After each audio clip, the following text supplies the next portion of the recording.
named after himself, so I'll let you decide who has the bigger flex there. This guy right here, he is mathematician John von Neumann, and he was everywhere. Free of the structure of DNA, even the creation of key components for Oppenheimer's Manhattan Project. You know, the Christopher Nolan movie where big things go big booms. But perhaps his biggest claim to fame was game theory. The idea that in any situation where there are two or more people, or players in this case, you can model out a game that'll help you find the best outcome. Have you ever played rock, paper, scissors and thrown out rock as the first hand because you know statistically most people choose their first move to be scissors? Or maybe you picked paper because the last 3 moves have been rock and they're obviously going to be throwing rock again. Well, congratulations, that is game theory in action. And he got a Medal of Freedom for that. So it just goes to show, don't let your dreams just be dreams, kids. Sometimes getting an honorary medal is a lot easier than you think. In short, game theory is the study of strategic choice. It's math that tells you what people are going to do and who's going to win the game. Probably the most famous example of a game theory scenario is the prisoner's dilemma, where 2 accomplices have just committed a crime and they're both given the chance to narc on the other one. If they both deny the crime, well, they both get a short prison. Too complicated and hypothetical. Over in England, they turn the whole thing into a game show where they say the word balls an uncomfortable amount of times. Welcome to Golden Balls. Golden balls. Balls of riches. 12 balls. My balls are all golden. 100 balls. Balls. Balls. Balls. Balls. Now, why am I bringing all this up? Well, game theory is more than just wads of cash jammed into a bunch of balls. Someone covered his next video idea. No, it has very real consequences for the world. Back when the US and USSR were on the brink of atomic annihilation, the principles of game theory helped both sides reach an agreement to slowly disarm their nuclear arsenals. If you want to know more about that story, Veritasium's recent video on game theory does a great job telling it. And honestly, I can't really improve on it. So thanks for doing all the research for my final episode there, Derek.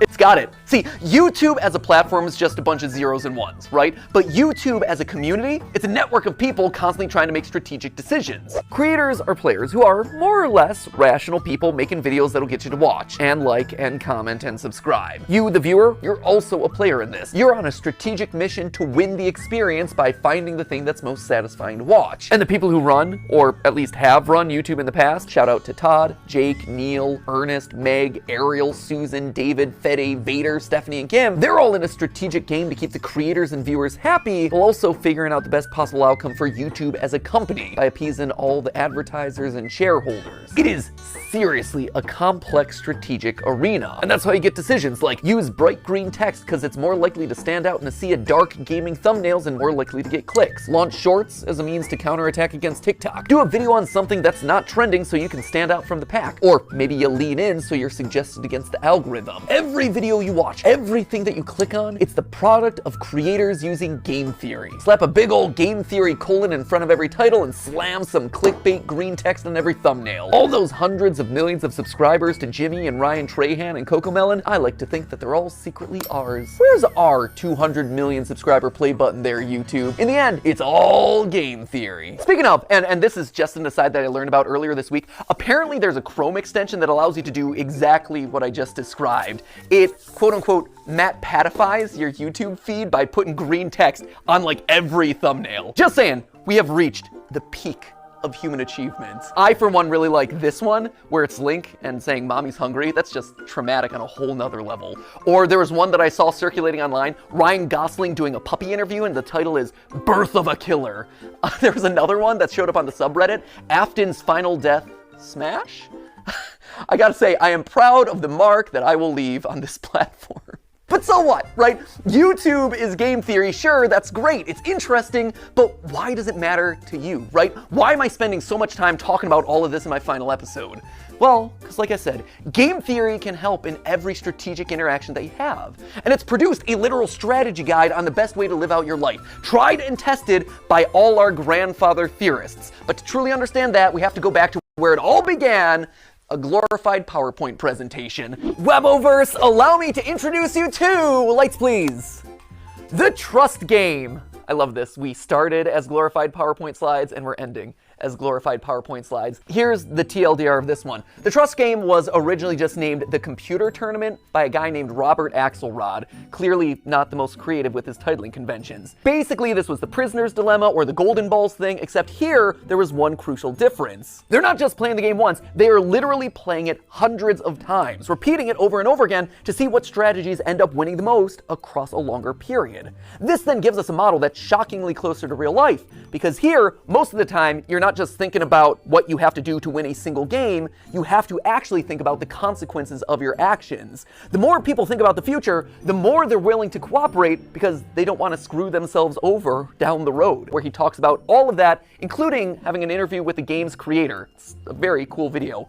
I also borrowed his convention for that one, so thanks for the latter and the idea there, Derek. You can also watch Dr. Trevor Bassett's video on the topic, or, the various TED Talks that are all about this experiment. We'll link to all of those down in the description below. But just to jump to the big conclusion here, the best strategy to winning it big boils down to 4 key points. Number 1, be cooperative. Lead with trust. Assuming that the person you're playing with is your enemy right off the bat, it's not going to serve you well. Trust in others, it's going to let you win more frequently in the end. Secondly, don't be a pushover. Sure, it's good to be trusting, that is great, but the second that someone takes advantage of your trust, the winning strategy is to call them out on it and then immediately hold them accountable. Which leads nicely then to point number 3, being forgiving. Don't hold a grudge. Don't be a Mr. Darcy. My good opinion once lost is lost forever. That is a failing indeed. You tell him, girl, you are exactly right. She's speaking some game theory truth right there. Well, sure, it hurts to have your trust broken. Staying open to the chance that other people can change, that they can grow and learn and get better, that is the ideal solution here. The Trust game showed that players who held their opponent accountable, but then forgave them, actually won out more often than any other strategy. And lastly, it's important to be honest and open about your strategy. When people can't understand what you're thinking, that's then when mistrust starts to breed. By being honest, it breeds honesty in others. It allows you to build on that trust over time, one step, bit by bit. Across the thousands of rounds of testing, nice strategies that were fair, but also firm, ultimately won out the most. Now, when I read these outcomes, what really struck me first was how they present a really hopeful view of the world. A hopeful view that I don't think a lot of us carry around a lot. I mean, it's easy to assume that everyone out there is out to get you, and it's easier to just close off to people who've wronged us in the past, but math, and game theory specifically, proves that assumption's wrong.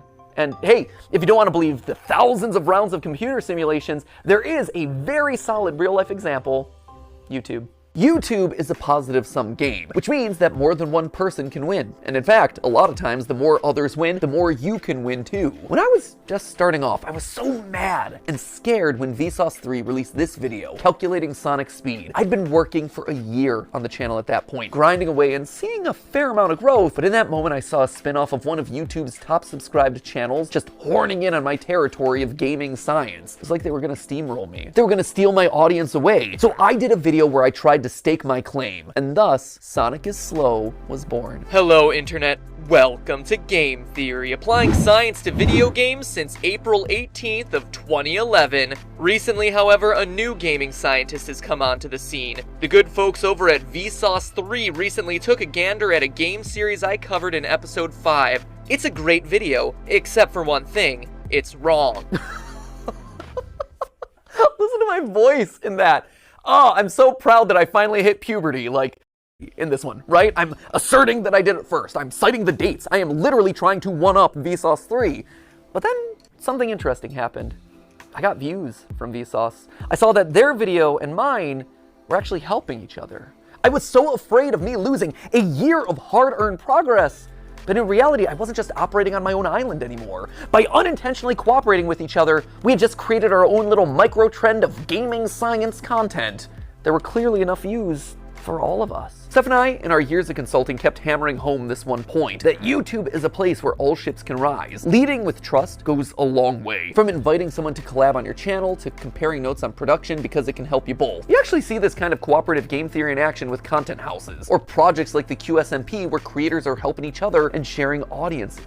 On the flip side, there are creators who haven't done a good job of leading with trust, and who've approached YouTube as a zero-sum game, a place where there can only be one winner. And guess what? Didn't work. Back in 2020, a few of the top beauty creators tried to take each other down, encouraging viewers not to watch each other, trying to turn audiences against people that they thought were their competitors. It was for the clout, it was for the views, and it backfired. In fact, it backfired so badly that all of their channels took a massive hit, and the beauty vertical, which was once a main pillar of YouTube's earliest days, never truly recovered. By working together, the platform thrives. Lights?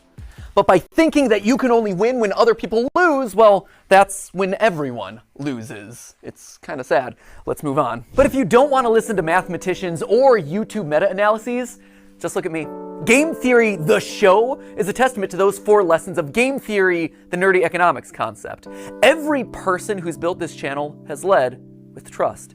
Ronnie, he put his own show on the back burner so he could dedicate his time to editing Game Theory, trusting that we would be able to succeed more together. He helped the show to truly become what I thank him so much for that. The same is true for Goomba and Drake and Lee and Ryder and all the other partner shows who joined up with us in lieu of working on their own channels. Steph, she left being a consultant at a real company in the medical field on the belief that by cooperating, we could actually make something really special together. Jason, who is actually right here behind the camera right now. Jason, who you know as the guy that we blame all the time on GT Live. Jason was Theorist's first full-time employee after me and Steph. He jumped in there when all we had was a kitchen table and a cat that he was constantly allergic to. And Sudafed, you have this man to thank for your current net worth. Because and Zyrtec. And Zyrtec. And Zyrtec, you have taken so many pills over the years. I have. But all medically prescribed, though, I promise. Yeah, no, good medical pills, not anything sketchy, for sure. But Jason is the man that we have trusted with the weight of the entire production process across all the channels for years. Like, this man is the unsung hero of everything you've probably ever watched across any of the channels. Without him, without you, none of these videos would get made. Thank you. Now get back there, okay? Enough for you. I gotta thank other people. You know, friendship first, but also working together to create awesome stuff, right? And if you're talking about unsung heroes on this channel, there is one man who also deserves a call out, and his name is Yossi. He is our audio wizard. He is the man who I have trusted with my voice for the better part of 9 years. He has had to suffer through more hours of my voice than anyone else in the world. I am so sorry, Yossi. I am so sorry for all the burps and weird edits and weird diatribes and jump scares that Ali has given me over the years. Was Yossi a pro when he first joined up with us? No. But you know what he was willing to do? He was willing to learn. And I've trusted him with my voice for the better part of 9 years. And the same goes for another member of the team who you've never gotten to see, but was actually there before the channel was even monetized, which is kind of crazy to think about. You don't know Dan Levitt, but Dan was another one. He was the first who actually saw potential in me and in these channels as a whole, offering to become my manager even though he had never managed a YouTuber before. He just jumped in with 2 feet and said, hey, I've never gotten a brand deal in the past, but think I could do it for you. And he did. And then he got me literally hundreds more. He has his own management company now, and he manages some of the biggest sports creators on all of YouTube. I can say with complete confidence that this company and my career would have looked totally different had it not been for Dan. And his career and his company would have looked totally different without me. He and I have built businesses parallel to each other, right next to each other, using cooperative game theory for over a decade. He trusts me to make good decisions on YouTube, and I trust him to make good decisions as my manager, and we both benefit in the long run. But perhaps the most important person in all of these trusting relationships is you. You guys, right here. I wear you on my wrist these days. You loyal theorists have been the best example of game theory in the history of the show Game Theory. Every time you click on one of these videos, you are leading with trust. You are saying, you know what, I'm gonna give this one a chance, especially on those episodes that are covering topics that you've never even heard of. And on my end, I've always tried my best to fulfill on that promise and make sure that your trust pays off by delivering a great, well-researched, fun, a lot of times stupid video.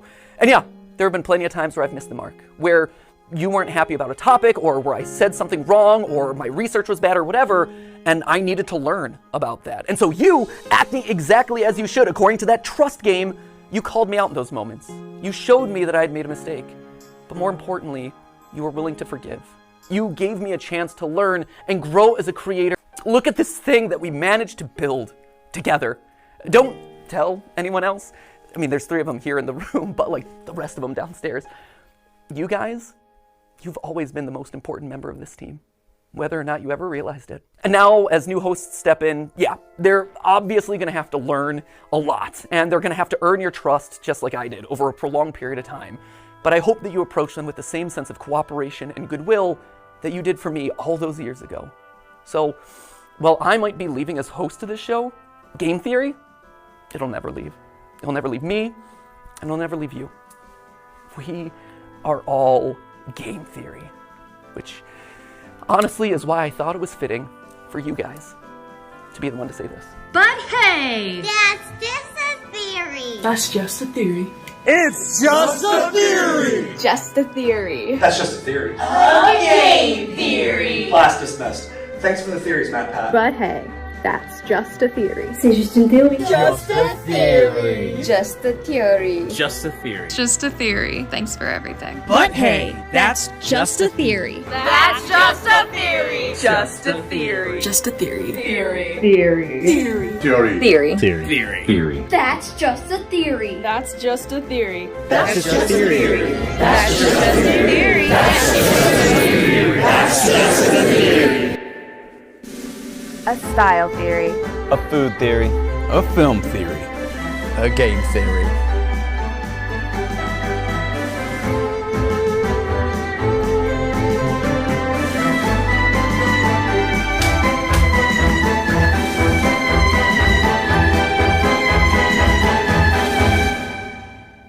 Thanks for watching.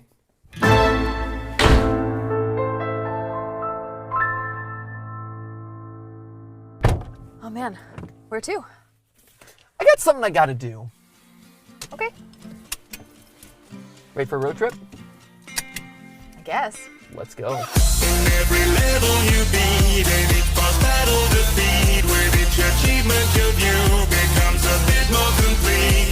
Give a blank page and a clear horizon, so why not do a little theorizing? I think it's time we did a little theorizing. Theorizing, yeah. I can't theorize, that's just a theory.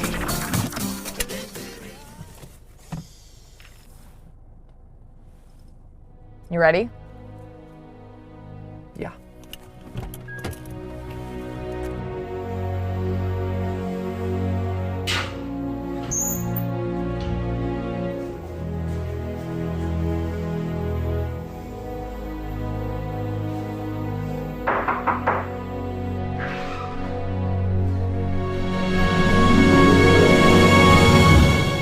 I've been expecting you.